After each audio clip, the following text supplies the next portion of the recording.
Uy guys, ano ba yung trending ngayon?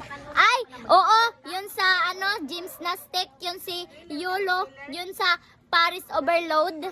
Anong Paris Overload? Paris Olympic? Hindi, Paris Overload. Pero alam mo, Yolo, ako na lang kasi, ilan na ba yung papansin ko sa'yo para pansinin mo na kasi ako, ang ganda-ganda ko, tapos akin ka na lang, iwanan mo na yung jowa mo. Alam mo ba, Yolo? Ang idol na idol kita noon pa. Okay lang kahit hindi sinabihan ng nanay mo na congratulations, nandito naman ako sumusuporta sa iyo.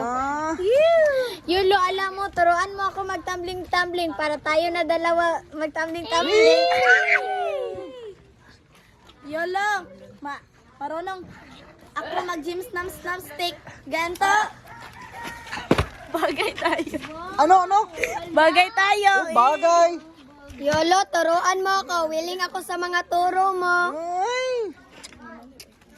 Yolo, alam mo, mas bagay tayo. Tayo na lang kasi para hati tayo sa 10 million. Yolo, Pascual, kasing pugi tayo. Magaling kang magtambling-tambling, maganon-ganon. Hindi si Pascual.